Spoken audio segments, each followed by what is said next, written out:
Hey Merfolk fans, I'm Joe. Thanks very much for joining me today. If you'd like to support my channel, please check out the link above to my Patreon page. I'll also put a link down below in the description box. I thought I'd do something a little special for you guys today for this league. I wanted to do a paper deck tech. So that's the first time I've done one of these in a long time. I've gotten a few new cool additions to my collection since the last time I saw you guys. And yeah, let's just jump into it. First off, here's this beautiful deck box made by Crossbow Gaming. Let's see if I can zoom in on the logo here.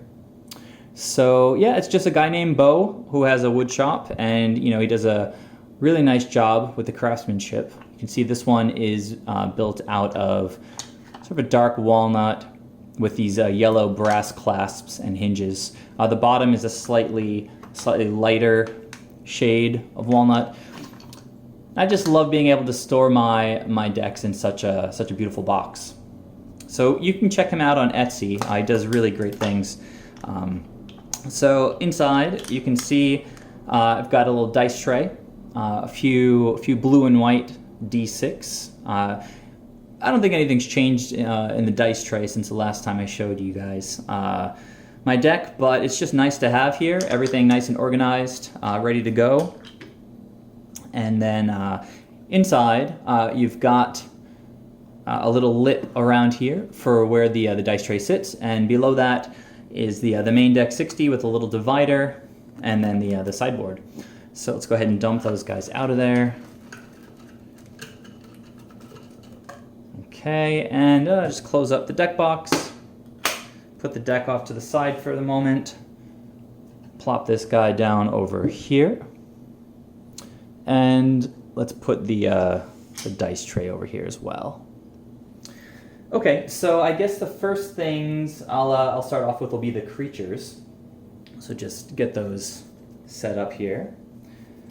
And we'll start with the one drop. Last time I did a deck check, I was still playing Curse Catcher, but since then we've gotten a much nicer option in Benthic Biomancer.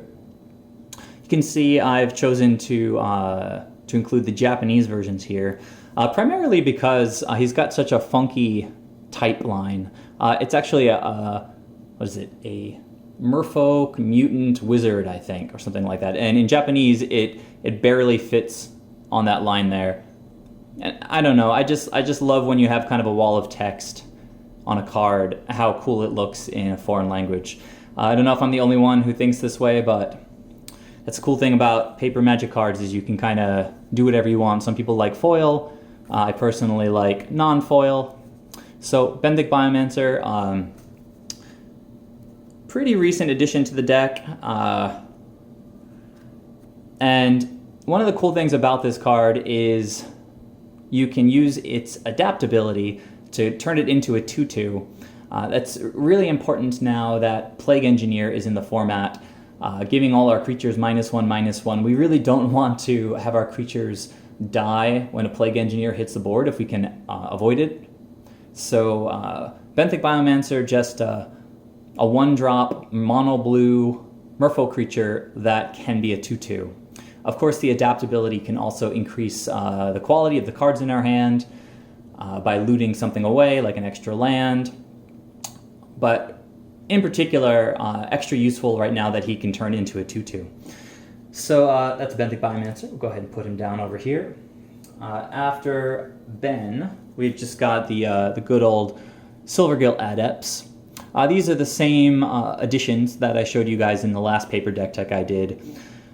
Draws a card, works really well with AEther Vial. When you vial it in, you don't have to reveal a Merfolk. It's still pretty easy to cast from hand, reveal a Merfolk instead of paying an extra 3 mana. Draw an extra card, draw some interaction, draw some more Merfolk. You guys know how Silvergill Adept works. I prefer the original Lorwyn art over the new full art sort of promos. I also really like just not running foils in my deck, so definitely sticking with this original Lorwyn art. Also, there's a bit of a nostalgia factor with me running these guys, since these are some of the first Merfolks that I ever ordered online and added to my collection. When I started building Merfolk was it like 6 years ago now or something like that. It's been quite a while. So straighten these things out. Moving on, I have kind of a special card here, special to me. I have these signed Merfolk Tricksters. Now, when Trickster was spoiled in the Dominaria set, the community was extremely excited about it. I actually wrote a little primer on the card on the Merfolk subreddit, sort of outlining all the different potential uses that we could have for Merfolk Trickster in all of the different matchups in Modern. It's just so flexible, you know, it can tap down an Emrakul, it can eat a Tarmogoyf, it can do so many different things. I was so excited about this card that I sent it to get it signed by the artist. Check out his name down there, Jesper, I believe it's pronounced Icing. And you can see it's a pretty beautiful signature done in silver pen with a black shadow. So I've got 4 of those guys. Pretty proud to have the signed Tricksters in my deck, just because it's become such a central card for our strategy, being able to just pass to the opponent, leave up mana, either counterspell something, or flash in Trickster if they don't cast anything that we need to counter. So this is the only signed card in my deck, but I like having sort of unique cards, and just having the single card signed suits me just fine. So we'll add that to the pile over here. And then moving on with the creatures, we're going to look at the lords. So in the last few weeks, since Modern Horizons was released, many of us have been moving away from Master of Waves, which I didn't think would ever happen, since it's such a powerful card, makes such great use of our blue devotion. But now with Plague Engineer in the format, we really need to worry about our creatures' toughnesses, and Master of Waves being a 2/1 can just be uncastable if there's a Plague Engineer on the board. So in the absence of Master of Waves, we're back to running the playset of Merrow Reejereys. Now, this is definitely not sort of a second-tier kind of card, I don't think, for Merfolk. Just because we're cutting Master of Waves and bringing back Reejerey doesn't mean, you know, we wish we could run the more powerful card. It's not really like that. Reejerey is just a different card. One of the big differences is that it's a 3-drop instead of a 4-drop, and so we can just max out our AEther Vials with 3 counters and sort of leave it there and sort of get more value, more activations out of the AEther Vial. When we ticked it up to 4 for Master of Waves, you know, we might only draw 1 Master of Waves in the game, and you'll see as I go through more with this deck tech, I do have a few more 3-drops in the deck to try to get even more value out of AEther Vial with 3 counters. Now, you guys know with Merrow Reejerey, the ability, his sort of unique ability is whenever you play a Merfolk spell, you may tap or untap target permanent. Super useful with Trickster on the opponent's turn. You can tap down one of their creatures with Trickster, tap down a land as Trickster triggers Merrow Reejerey. On our own turn, Reejerey can just allow us to dump our hand, constantly untapping our lands to generate more mana to cast more creatures. Actually, 2 or 3 times recently, I've gotten 2 Reejereys on the board, in which case you get to basically just play an unlimited amount of 2-drops, because for every 2-drop you play, you get to untap 2 lands. So Reejerey is an extra lord on top of the Island Walk lords that keeps our creatures' toughnesses high and just provides a lot of explosive potential. If we get to untap with Merrow Reejerey, things can get a little bit out of hand, usually leads to pretty fast wins. So let's go ahead and put Reejerey down on the table as the first in our pile of lords over here. Okay, nice and close. After Reejerey, we're just gonna show real quick the first Island Walk Lord, Master of the Pearl Trident from Magic 2013. Nothing particularly special about this. I actually don't think there are any special editions of Master of the Pearl Trident. This guy gives other Merfolk creatures you control +1/+1 and Island Walk. Different from Lord of Atlantis, that one gives even your opponent's Merfolk Island Walk. This guy only gives your Merfolk Island Walk. So in the mirror match, you definitely want to see more of these guys than the Lord of Atlantis. And speaking of Lord of Atlantis, it's one of the other cool additions that I've made to the deck since the last time I checked in with you guys. This is foreign black border Japanese Lord of Atlantis. It's sort of the closest look you can get to, I guess, like the beta edition without paying $1 million. These weren't super cheap, but they weren't anywhere close to $100 each. I think it was less than $50 each. And yeah, I think they're just beautiful. I like that nostalgic kind of old look with the old frame. Kind of looks like marble. And the Japanese, as I mentioned earlier, I just kind of like it here and there. I think it's cool aesthetically. I don't actually read Japanese. And when I personally can't read the language, it just draws my attention a little bit more to the art. And this is pretty cool, original, alpha, very nostalgic art. So yeah, foreign black border, Lord of Atlantis. Pretty cool pickup for the deck, I think. And I'll just put that down to finish off this pile of lords over here.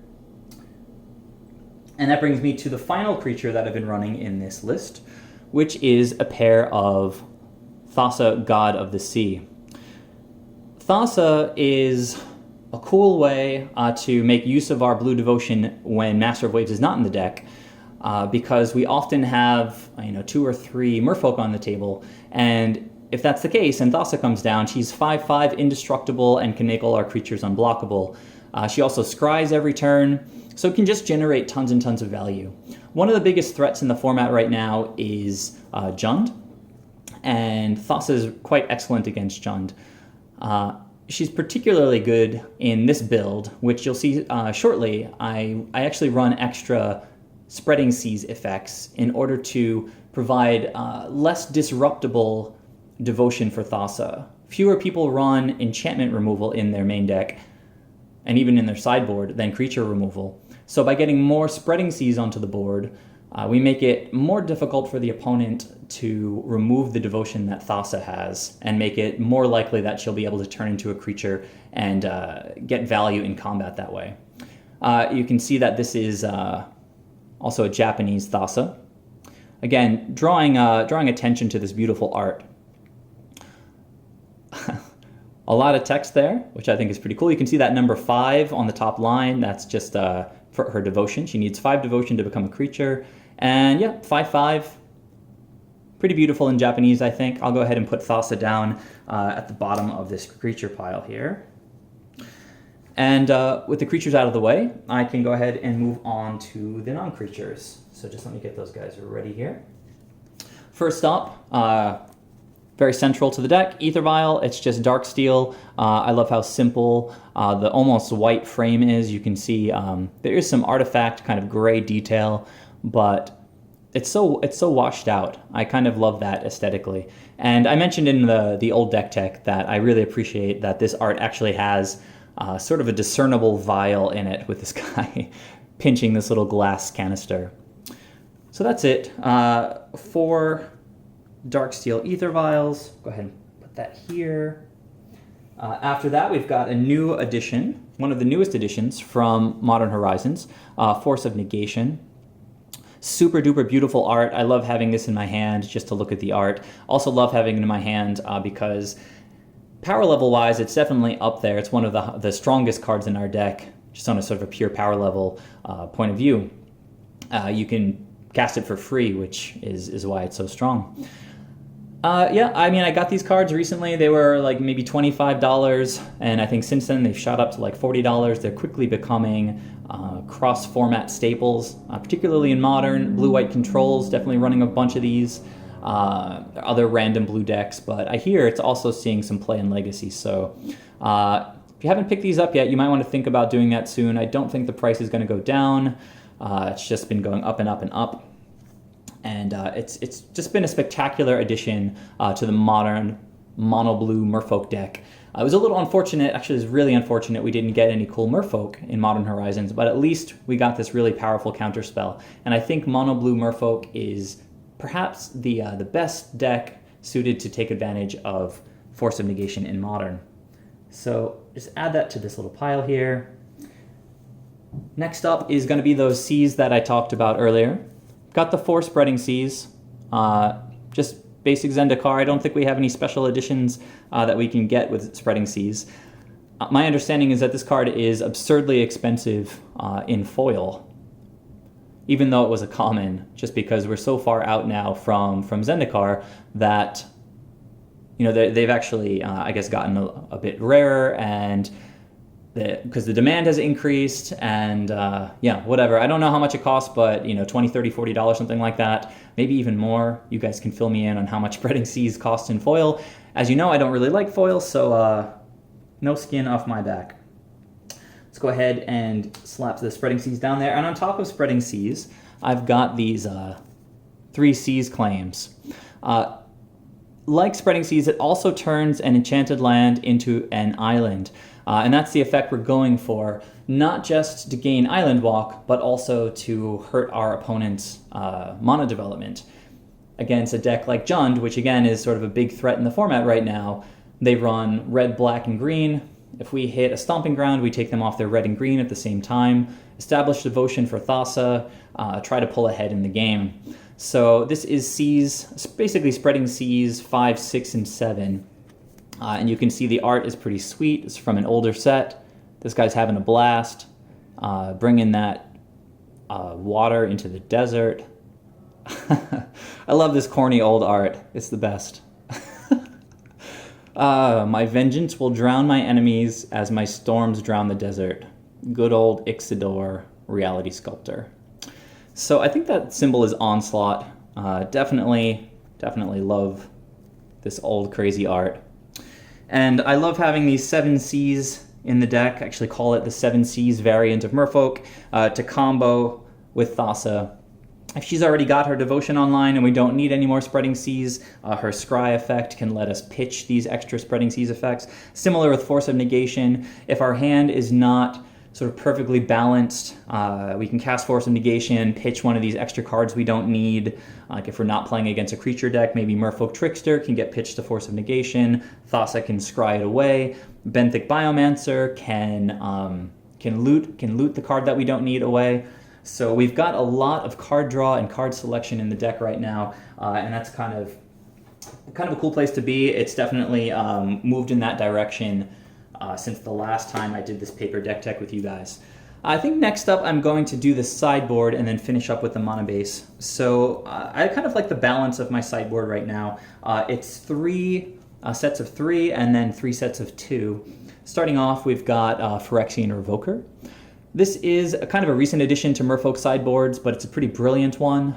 Previously, I had been running Ceremonious Rejection for all the artifact decks, but Phyrexian Revoker can be vialed in. At instant speed, the opponent, maybe they play a Cranial Plating, we activate AEther Vial. Before Cranial Plating resolves, we name Cranial Plating with Phyrexian Revoker, and they can't equip it. Similarly, I mean, you can name any non-land card with this. You can name Llanowar Elves, it turns off their mana ability. One of the most important matchups that Phyrexian Revoker is amazing in is the Devoted Druid matchup. You can name Devoted Druid, and then they can't produce any mana while this guy's on the board. There's just so many decks that this hits. The new Urza Thopter Foundry combo deck, you can name basically anything in that deck. You can name Urza, so they can't make mana with their artifacts. Or they can't, cast their card when they pay 5 mana with Urza. You can name Goblin Engineer. You can name Thopter Foundry. Pretty much covers like a ton of ground. You can bring this against control decks that run Planeswalkers. I've toyed around with bringing it in against Jund to try to turn off their Planeswalkers. It's a bit fragile though because it dies to Kolaghan's Command. Also dies to obviously all the creature removal like Lightning Bolt and Fatal Push. But against a card that can be solid against a control deck, an aggressive affinity deck, a mid-range deck potentially like Jund, a control-y mid-range deck like Ponza. You can turn off their Arbor Elves. It's just it's such a versatile card. It's really exceeded expectations. So I've currently got 3 of these guys in the sideboard. They've been doing excellent work. Next up, an old standby. I'm on 3 Relic of Progenitus right now. I've gotten a little bit tired of overextending my sideboard towards graveyard hate. Against conventional dredge, we can usually get there just with Island Walk, messing with their mana with Spreading Seas, making our creatures really big with Lords. We don't necessarily always need to disrupt their graveyard, but when we do, I think Relic is probably the best option, since it can cycle and draw a card, which is huge in the attrition matchups, again, like Jund, Rock, Mardu. So 3 Relic of Progenitus, don't need to say too much about that card. But it is very strong and so deserves to be 3 of in my sideboard. Next up, we've got Dismember. As I mentioned, Devoted Druid, a very important matchup for us to have a plan for, and just killing the Devoted Druid is a great way to slow them down. Similarly, Dismember great against Jund's threats, get rid of a Tarmogoyf, get rid of Dark Confidant. So Dismember right now, you definitely want to be packing some of these in your sideboard. I know some Merfolk pilots are on the full 4 in their sideboard right now, so very important sideboard spell for Merfolk. Moving on, we've got the 2 ofs. Like Revoker, I've got another creature in the sideboard. Here's Kira, Great Glass Spinner. Really great against those mid-range decks. It's going to force them to use 2 removal spells to deal with her. If we have an Island Walk Lord threatening lethal, they're going to have to use 2 removal spells to get rid of the Lord, leaving Kira on the table to force them to 2-for-1 us again. Make sure you're careful when there's a Liliana of the board, or the potential for a Liliana, that you don't just tap out for Kira, because they can make us sacrifice it, and that's kind of a big blowout. But in general, Kira excellently situated in the metagame right now. Moving on, we've got 2 Echoing Truths. In a sense, these kind of back up the Deprives in dealing with the opponent's creatures. You know, if they get a board state that we are going to have a hard time attacking through, Echoing Truth, bounce a couple creatures, clear things up, get a nice attack in, mess with the opponent's tempo, force them to recast those creatures, give us another draw, maybe we rip a Spreading Seas and get in for that lethal attack. Echoing Truth, also really important to be able to bounce Ensnaring Bridges and other garbage like that. So 2 of these in the sideboard right now. We've got 6 counterspells between the Force of Negation and Deprive, which is coming up next. And with 6 counterspells, it's going to be hard for the opponent to get something like an Ensnaring Bridge onto the table, but if they do, then we'll have the Echoing Truths there to be able to bounce it and get in those last couple of attacks. Deprive used to be a 4 of in the sideboard, but I've needed to make space for some of these other cards that are stronger answers to Jund, which is just a menace right now. I've mentioned it many times, and there's a reason for that. It's not just Plague Engineer in Jund that has sort of shifted things a bit. It's also Wrenn and 6. If they get a Plague Engineer on the board, all of our Lords are just 1/1s, and then they can just ping them with Wrenn and 6. So we need to really be prepared for that matchup. It's a very popular deck right now. So Deprive can actually come in against Jund right now. I'm messing right now with the strategy for that matchup, trying to figure out what the best thing to do is. Deprive can counter a Plague Engineer, which is pretty big, but at the same time, Dismember can also deal with that guy. Force of Negation, going to let us keep tapping out so we can get a creature on the board. Then if they go for Liliana or some other non-creature spell, we can still counter it with Force of Negation. So messing with a few potential approaches to the matchup, but I definitely have the tools I want in the matchup. These Seize effects are excellent against their black, red, green mana. Thassa is quite spectacular in combination with those Seize effects. Once she becomes a creature, it becomes super hard for them to attack into her. So the last thing I want to talk about today is the mana base. I'll start off with the Mutavaults. Just basic, Magic 2014, nothing special. I know there's like a Mutavault promo that costs like, I don't even know, like $400 per card. But I'm totally happy with the non-foil original sort of... Well, I don't know if this is original. Isn't there an earlier printing? I kind of forget. You guys can let me know down in the comments section, but just basic Magic 2014 Mutavaults. Go ahead and put that off to the side here. Now, Mutavault only makes colorless mana, and Thassa, with her 2 generic, it makes Mutavault a little bit more useful for casting spells. You can see we've got a bunch of artifacts in the sideboard that can make use of Mutavault's mana, and the 4 Reejereys also have 2 generic that can cast things off Mutavault, but many times you're just going to want to be attacking with the Mutavaults. Next up, we've got the 2 Kamigawa legendary lands. Oboro, definitely the more useful of the 2. It can filter mana in combination with Mutavault. You basically tap Oboro for blue, tap the Mutavault for 1 colorless, and then bounce Oboro back to your hand, replay it, make that 2nd blue mana. Minamo is really just protection against choke. It's another non-basic blue source. It can, in a pinch, untap target legendary permanent, which in our case, the most important is going to be Thassa. We can attack with her and then untap her with Minamo, which can be pretty sweet if we need to both attack and block with her. Say against like a huge Death Shadow, we can crack in Unblockable with Thassa and then untap her to block. As an indestructible creature, we can block the Death Shadow without a problem. So Minamo actually getting a little more utility in this build than in a typical mono blue Merfolk build. Put those guys down over there.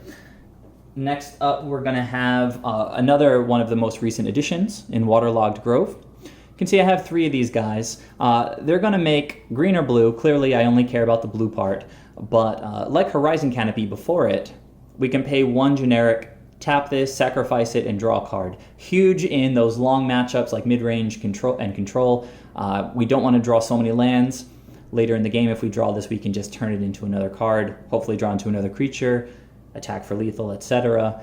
So just 3 more blue sources in the deck that can potentially just be cycled away into another card when we don't need it. So I'll go ahead and put this down on top of those guys over there. And last but not least, we've got my islands, which I just recently received. I can go ahead and show you guys these beauties. So I saw online this style of border extension where you just sort of paint over the border. And in this particular art, I think it works really well, how the horizon sort of continues here and over there, past the edge, past the border. Just kind of a cool effect. When you've got a few of them out on the battlefield, creates a nice long horizon effect. I think it's pretty sweet. It was done by a woman named April, the same altarist that did... What is this on my hand here? Sorry about that. The same altarist that did my last altars from the previous paper deck that I did. And yeah, I got 20 of these this time. Only using 10 in the actual deck here, but I felt like I should get 20 just in case there was maybe I'm going to need them for Legacy, or maybe the deck at some point goes up higher on its island count. I want to be ready. Also, I want to support April. She's a great artist. If you guys are interested in getting some of your own cards altered, just shoot me a comment down below and or catch up with me on Discord, and I'd be happy to give you guys her contact information. So, yep, basic islands do exactly kind of what you'd expect them to do. I'll just plop all these guys down here. Right now I am running 10 basic islands in the deck. And I believe I mentioned earlier, one of the nice things about running Reejereys instead of Master of Waves is it allows us to go down to 19 lands. Actually, I'm not sure if I mentioned that or not. And when you go down to 19 lands, it frees up, obviously, an extra spot for an extra spell. And so, I get to run, 1 extra Seize Claim, if you want to look at it that way. Just jams an extra spell into the deck, gets more devotion for Thassa, makes it less likely that we're going to flood out. And so, yeah, this is the list that I'm running right now. Obviously, with the 7 Seas effects, it's not the most traditional mono blue Merfolk build, but Modern is in kind of constant flux these days. The only constant is really that nothing ever stays the same. In the format, we've had recently Hogak just destroying everybody, and then they banned Bridge from Below, and apparently it didn't really do much. Hogak is still a crazy deck. You've got people playing Old Dredge kind of incorporating Hogak. You've got Plague Engineer that I mentioned multiple times in this video alone. And yeah, I don't know, Devoted Druid's making a big resurgence. Just a ton of change. I feel like we need to stay on our toes and adapt with the times, make sure that we are doing the best that we can. And yeah, it's all about experimentation. So please leave your thoughts down below on this particular build of Merfolk. Let me know your thoughts. Let me know if you guys have tried out running more than the basic Spreading Seas and how it felt to you. Do you guys play with anything that I don't have right now in the sideboard? And if so, what's your reasoning? What matchups are you looking to improve? And that's about it. Leave some comments. Please subscribe to the channel if you haven't already. And please, if you appreciate my videos, take a moment and check out my Patreon page. Well, actually, I do have one more thing I can show you guys. I just finished signing a bunch of these Benthic Biomancers for some of my patrons. So there's, I think I did 8 of these things. They're all in their top loaders, ready to get mailed out. So yeah, I just slapped my signature on these guys. Benthic Biomancer is a card I did a lot to sort of popularize because I think it's really great in mono blue Merfolk. And if you're interested in getting one of these guys, please head over to my Patreon page. It's gonna be available at the $5 level and above. So that's it. Tune in for the next video where I'll be back with some gameplay in a league with this exact deck list. I'll see you guys there. Thanks a lot. Bye.